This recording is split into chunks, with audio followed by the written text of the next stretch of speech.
Gero ebai yoga ematen dute, neska bat etortzen da, nagore etortzen da yoga ematea, ostegunetan, eta gero asteartetan etortzen da mariaje, eta beak ematen du txikuna, eta gero wintxuna. A ver, txikuna? Bai, txikuna da, zaitxia bezala, baina da, mas interno esatean bezala. Eta horren beak ematen ditu klase horiek, eta gero wintxuna, diala arte martzialak.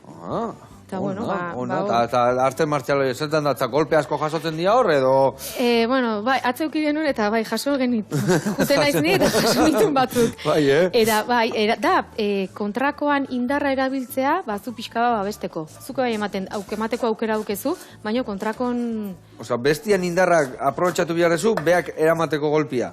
Hori gustatzen zait, Eta bolitxa da. Eta ber, esplikatzeko, truko bat edo jabe bat, o nola deitzen dira truko horiei edo? Dena da pixka bat, dena da jasotzea bestean, ez da energia, baizketa reflejokin bezala da.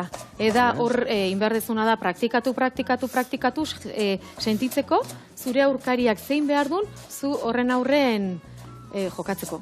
Bikain, ona, hori da pixka, jakiakin bezala, no? Jakin behar da zehan behar dezun, jakiteko jakiak guri zein behar digun, ez da?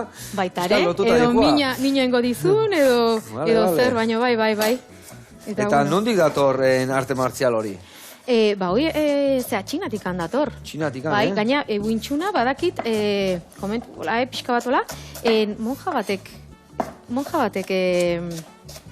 sortu zuen, zan uste gerlari baten alaba, eta bere garaia haietan gaina, pentsa, emakumeak igualetzara ondo ikusita borrokatzea eta hori, beak bere eta ibidea pentsatzet, sortu zuen, baina defentsa moduan.